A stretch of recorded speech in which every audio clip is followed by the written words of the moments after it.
sovereign nation that protected liberty here at home, and yet traded with people and traveled and were friends with everybody, we still would not need the UN, the IMF, the World Bank, the WTO, the NAFTA, or NAFTA, or the New World Order at all. But today, the largest countries of the world have agreed a global plan for recovery and reform. This involves the biggest interest rate cuts in history, the biggest fiscal stimulus we have ever seen, the biggest increase in resources in the history of our international institutions, with 250 billion more money than ever before for trade finance as well. For the first time, we have a common approach around the world to cleaning up banks' balance sheets and restoring lending, and we have maintained our commitment to help the world's poorest, and we have put more money aside for that and also for a green recovery. This is collective action. I think a new world order is emerging, and with it the foundations of a new and progressive era of international cooperation. You know, the other thing that bothers me about going into war, not only is it constitutional declaration, but we go in inevitably under the UN. I believe in free trade. I consider myself one of the strongest free traders in Washington.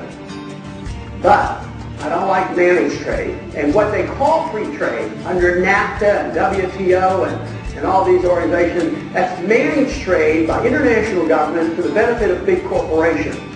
Tied is the Federal Reserve System and the U.S. banking system with the European banking system, the Rothschild, etc.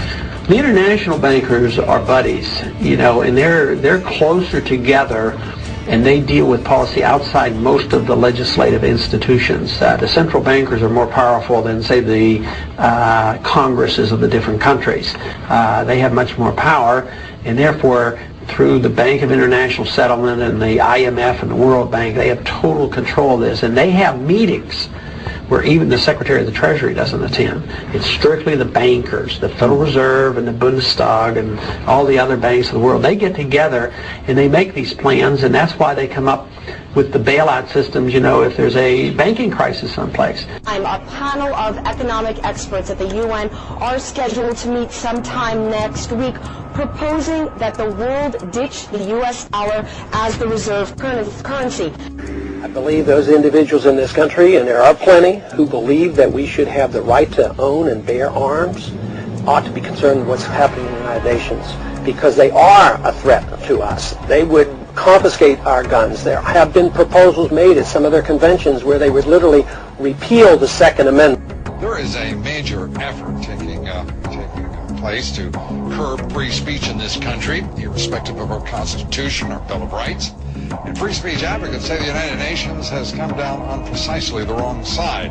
The United Nations has adopted what it calls a resolution combating defamation of religions. The United Nations now wants to make that anti-blasphemy resolution binding on member nations, including, of course, our own. That would make it a crime in the United States if the United Nations were to have its way to criticize religion. We're scheduled to have some hearings before the Financial Services Committee. We're to talk about the TARP funds, the additional $350 billion now being requested from the Congress. At the very last minute, the chairman of the Federal Reserve Board, Bernanke, has canceled.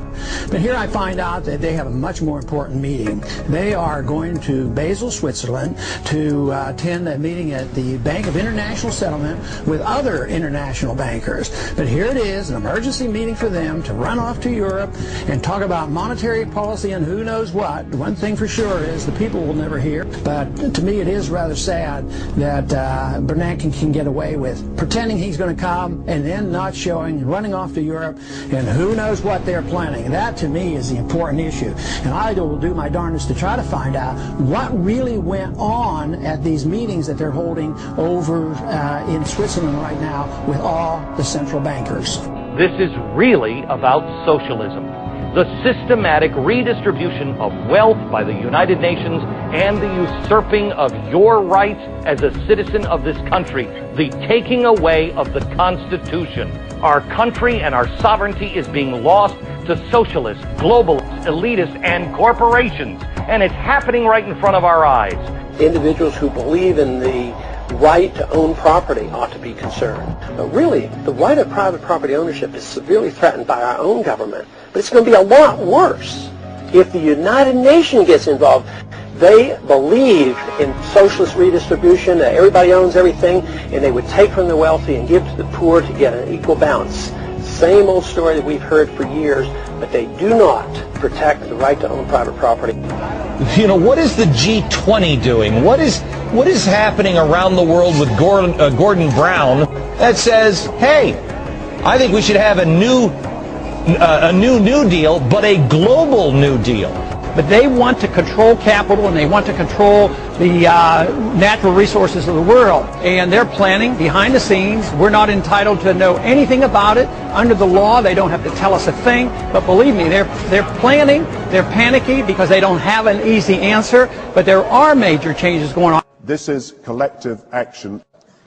I think a new world order is emerging, and with it the foundations of a new and progressive era of international cooperation.